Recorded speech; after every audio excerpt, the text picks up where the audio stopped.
पुराने सियासतदानों से इख्तिलाफ ये नहीं कि वो बुजुर्ग हो गए हैं, पुराने सियासतदानों से इख्तिलाफ ये है कि वो वही पुरानी सियासत कर रहे हैं जिससे मुल्क को नुकसान हुआ। इसलिए बड़े एहतराम के साथ बुजुर्गों से दरख्वास्त है अब वो आराम करें और मुल्क के लिए दुआ करें, नौजवानों के लिए दुआ करें। बिलावल भुट्टो का चित्राल में वर्कर्स कन्वेंशन से खिताब। मजीद कहा कि चेयरमैन PTI की हुकूमत टिकटॉकर की थी, मियाँ साहब की अशराफिया की।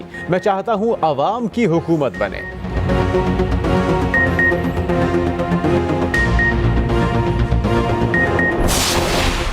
190 मिलियन पाउंड केस के मुल्जिमान का बैरून मुल्क सफर रोकने की तैयारियां। चेयरमैन PTI समेत 29 अफराद के नाम ECL में डालने की सिफारिश।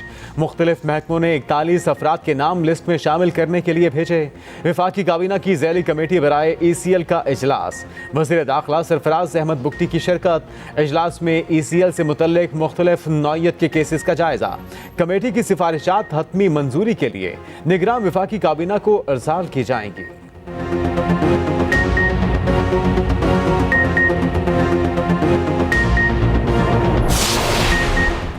7 रोज में लापता बलोच तलबा को पेश करें या वज़ीर आज़म अदालत आए। इस्लामाबाद हाई कोर्ट ने अमल दरामद के लिए 1 हफ्ते का वक्त दे दिया। लापता अफराद से मुतल्लिक केस आइंदा समात पर वज़ीर आज़म को तलब कर लिया। वज़ीर दिफा और वज़ीर दाखिला को भी अदालत ने बुला लिया। सेक्रेटरी दिफा, सेक्रेटरी दाखिला को पेश होना होगा। एडिशनल अटॉर्नी जनरल की वज़ीर आज़म और वज़रा को तलब ना करने की इस्तदा। जस्टिस मोहसिन अख्तर कयानी ने रिमार्क्स दिए, ये कोई रॉकेट साइंस नहीं, सब मजाक बनाया जा रहा है, लोग लापता हो रहे हैं, इससे बढ़कर तौहीन क्या होगी। वज़ीर दाखिला को कहें पेश हों, पेशी से कोई फर्क नहीं पड़ता।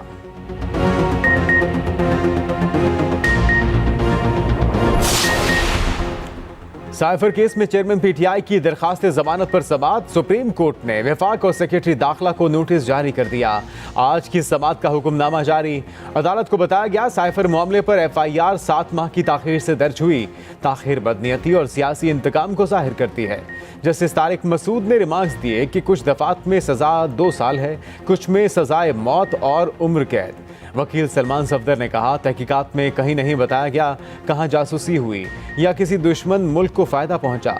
जस्टिस सरदार तारिक मसूद ने जवाब दिया, वो कह रहे हैं कि आपने साइफर का कोड कंप्रोमाइज कर दिया। कोड अगरचा तब्दील होता रहता है, हफ्ते बाद भी तब्दील हो सकता है।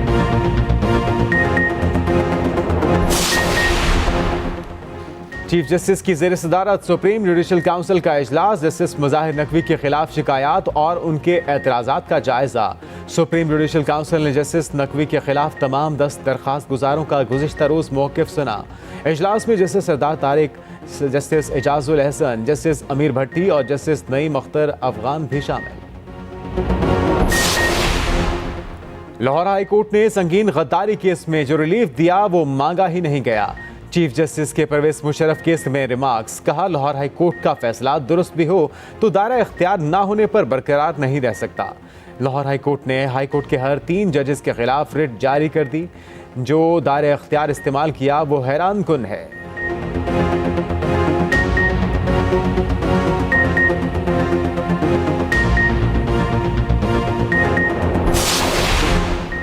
औरंगी टाउन डकैती में मुलव्वस DSP की लूटमार की कहानियां सामने आने लगी। जेर तरबियत DSP उमैर बाजारी का एक और कारनामा मंजर आम पर। डिफेंस में सिगरेट के ताजिर को भी न बख्शा। दुकानदार ने इल्जाम आयद किया कि उमैर बाजारी के हुक्म पर दुकान से 1,75,000 के सिगरेट कब्जे में लिए। DIG वेस्ट ने तहकीकात के लिए 6 रुकनी टीम बना दी। मुलजिम को 1 रोजा रिमांड पर पुलिस के हवाले कर दिया।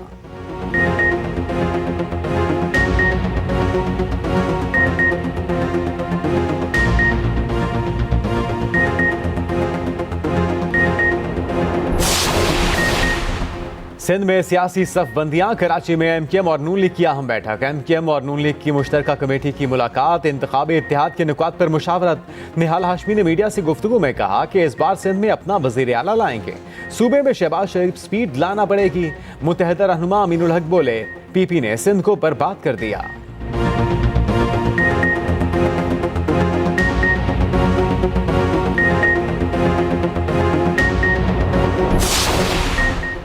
इसराइल और हमास 4 रोज की जंगबंदी पर राजी। हमास की कैद से 50 ख्वातीन और बच्चों को रिहा किया जाएगा। इसराइली कैद से 150 फलस्तीनी रिहा होंगे। यरगमालियों की रिहाई के दौरान जंग में वक्फा होगा। मुज़ाकरात में शामिल कतरी हुकाम के मुताबिक आइंदा 24 घंटों में मुआहिदे पर अमल दरामद का इम्कान। इसराइली वज़ीर आज़म फलस्तीनियों के कत्लेआम पर बज़िद, बोले इसराइल तमाम मकासद के हुसूल तक जंग जारी रखेगा। अमेरिका का यरगमालियों की रिहाई के बदले जंगबंदी का खैर मकदम। जो बाइडन ने कहा कई अमेरिकी यरगमालियों को रिहाई मिलेगी।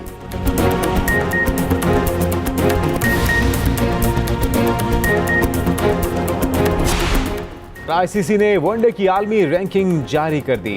बैटिंग में शुभमन गिल बदस्तूर पहले और बाबर आजम दूसरे नंबर पर, फखर जमान 4वें और इमामुल हक एक दर्जा तरक्की पाकर 18वें नंबर पर। इब्तिदाई 20 ऑलराउंडर्स में एक भी पाकिस्तानी शामिल नहीं।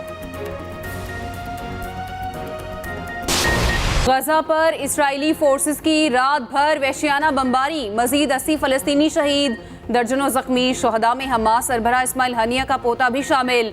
नसीरात पनाहगज़ीन कैंप पर हमले में 20 फलस्तीनी शहीद। इंडोनेशियन अस्पताल खाली करवा लिया गया। काबिज फौज ने इमारत गिराना शुरू कर दी। अस्पताल में लाशों और जख्मियों तक पहुंचना मुश्किल हो गया। शोहदा की मुजमुई तादाद 14,000 से तजावुज़ कर गई। इलाज के लिए काहिरा लाए गए 28 फलस्तीनी बच्चों की हालत खतरे में। मुतादिद बच्चों के वालिदैन और पूरे घराने शहीद हो चुके। फलस्तीनी सहाफ़ी की मौत से चंद घंटे कबल की वीडियो मंजरेआम पर आ गई। वीडियो में इंतहाई खौफज़दा नजर आई।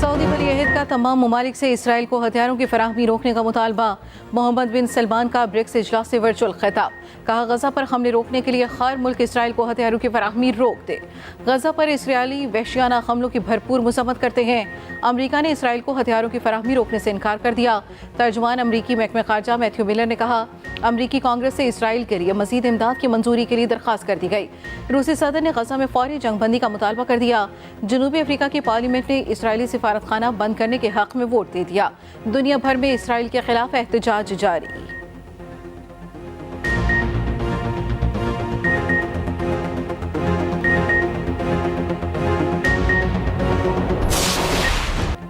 पाकिस्तान स्टॉक एक्सचेंज में तेजी का रुझान बरकरार। 100 इंडेक्स में 454 पॉइंट्स का इजाफा। इंडेक्स 57,825 की सतह पर जा पहुंचा। उधर अमरीकी करेंसी की कदर में कमी जारी। इंटरबैंक में डॉलर 48 पैसे सस्ता, कीमत 285 रुपये 30 पैसे हो गई।